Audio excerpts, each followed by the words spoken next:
Welcome back, you guys, and let's go through some playoff predictions that don't involve just who will win the series. Some of these predictions are just feelings I have, but some of them have evidence to suggest that they could happen.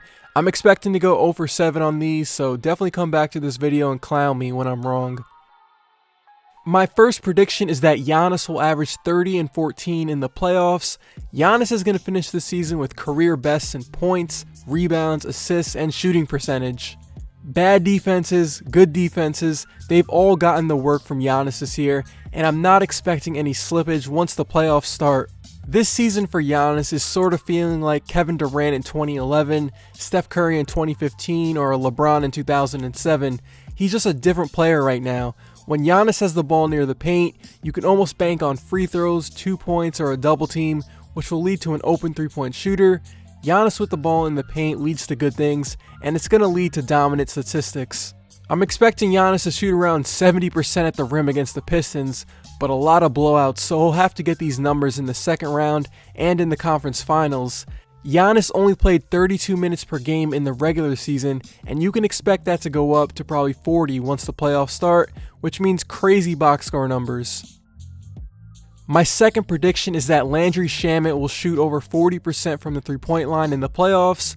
When the Clippers traded away Tobias Harris, one of the pieces they got back from Philly was rookie Landry Shamet, who has developed into a late first-round steal. He immediately got playing time and is perfect for every NBA rotation because of his ability to make threes at an elite rate. In 25 games with the Clippers, Landry is shooting 45% from 3 on 6 attempts per game, which is one of the best marks in the league. You can't help on the Lou Williams-Montrez pick and roll if he's on the floor. You can't leave Shamet open. He will make his shots, and I trust him to have a good postseason, even if the Clippers go out in 4 games against the Warriors. The Clippers are a good team, but they're going to have some decisions to make in the backcourt.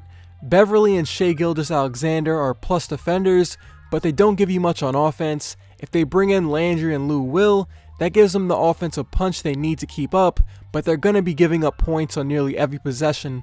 But I believe the Clippers will find the right lineups to balance their scoring and defense, so Landry can play a decent amount of minutes and get shots up. They're going to need scoring to keep up with the Warriors, so I expect Doc Rivers to focus a part of their offense on stuff that gets Landry open.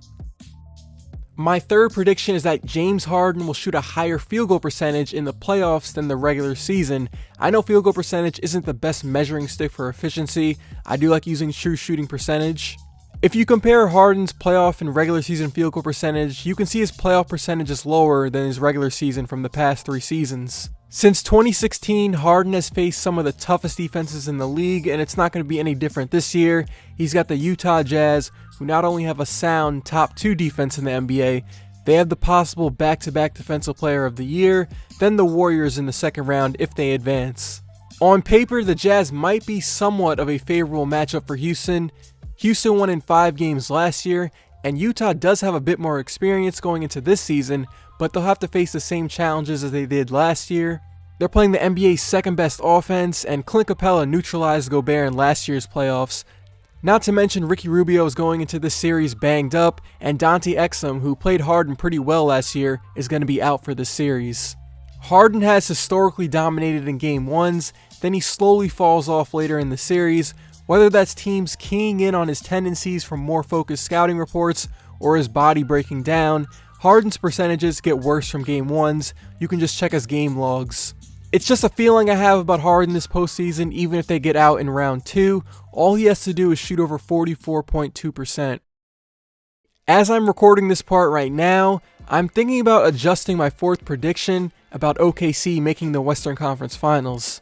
OKC somehow found a way to get an opening to the Western Conference Finals, and they avoid Golden State. Right now, they have to play a team in the first round that they won every game against in the regular season, who's now without their starting center. It's not really bold to pick OKC to make the conference finals because if you check what fans are saying on Twitter, you assume we're already in May and they're warming up to play Golden State. Some people are celebrating way too early, and even though Portland is going to be the underdog, they have home court and Dame has nothing to lose in this series. To be honest, you can convince me in the comments that any of these 4 teams can advance to the Western Conference Finals.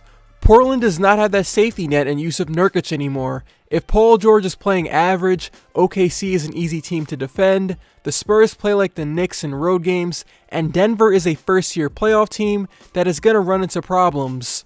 Paul George is the best player from those 4 teams, and that's what I think I want to lean on. If Paul George can be about 85% of what he was when he looked like the MVP frontrunner, then it'll make me feel better about OKC. But again, I don't feel great about them.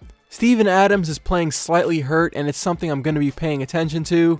I'd have to trust the worst coach out of the bracket, trust an all-star point guard who has made plenty of bad decisions in close games, and their best player is playing slightly injured.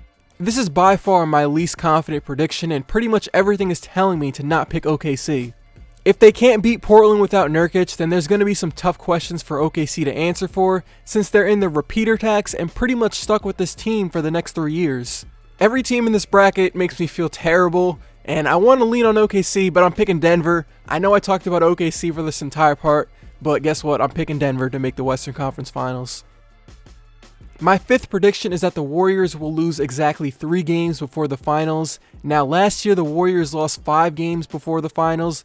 They lost 1 to the Spurs, 1 to the Pelicans, and 3 to the Rockets. This year, there isn't a team as good as last year's Rockets, besides the slightly worse version of the Rockets this year. Golden State has their starting 5, then you got Kevon Looney, Andre Iguodala, and Sean Livingston. Also, maybe Quinn Cook and Jonas Jerebko, but both of those guys are not good defenders, so you can't play them for that long. They have 8 guys that I trust once the 2nd and 3rd round starts. If somebody gets into foul trouble, the bench gets even thinner, and they might even have to rely on those guys that I was just talking about as bad defenders. I know some people just think that they'll sweep the West playoffs, and that could happen because this might be the last run with this group, but I feel like they're going to drop some games. Not to mention, this is DeMarcus Cousins' first playoff series. How is he going to handle possibly losing minutes to Kevon Looney, depending on the matchup? Playing on this Warriors team will alleviate some of the issues that Boogie would have in his first postseason if he was on a normal NBA playoff team, so he will have games where he helps. My second to last prediction is that the Raptors will make the NBA Finals and beat the Bucks in the conference finals. This was my preseason pick for the NBA Finals, and I will stick with it. I did say Giannis is going to go crazy this postseason, and he still will go crazy, but lose in the conference finals.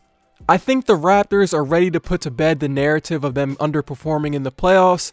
I don't feel as much angst from Raptors fans as I did in previous years. They have a deep, versatile team that can play in more ways effectively than nearly anybody in the East. Their experience combined with the talent is what will push them through Philly and Milwaukee, in my opinion. They're finally healthy as a team, and Kawhi should be good after getting rest for most of the year. Let's not forget, Kawhi is going to be playing close to 40 minutes per game when the games get real in the second round. I really trust he's going to give you close to 30 points per game and defend better than almost everybody in the playoffs. Giannis might be the best player in the series, but this isn't like previous seasons when the gap between the Raptors' best player and the Cavs' best player was so large that the Raptors couldn't close the gap. They have Kawhi, who's a lot closer to Giannis as a player than DeRozan or Lowry was to LeBron. They're definitely walking into the playoffs with confidence and the ability to send out some of the best defensive lineups in basketball. Lowry, Danny Green, Kawhi, and Pascal. That four-man group has been good on defense all year. In previous years, you couldn't say that they had lineups that can defend the best offenses in the playoffs. This year they do, and being able to plug in Ibaka or Gasol, depending on the matchup, is going to be big. Not to mention Danny Green is shooting 53% from 3 since February 9th, so expect him to hit big shots. It wouldn't shock me if the Bucks go to the finals, but I think this is the Raptors' year. They are more desperate and more is on the line for them. My last prediction is that Kevin Durant will be the first player since Shaq to win 3 straight finals MVPs. I don't think it's a hot take to say that the Warriors will win their 4th championship in 5 years. They have the top talent, one of the best role players in Andre Iguodala, and the coaching. They've seen pretty much everything and have matchup advantages over every team in the league.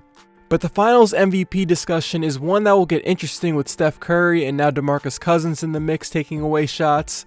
The Warriors tried hard to get Steph a finals MVP last year. They definitely did. His 3 of 16 shooting performance in Game 3 ruined any chance he had for it. It's going to be interesting to see what kind of dynamic there is this year because it might be their last run together as a group.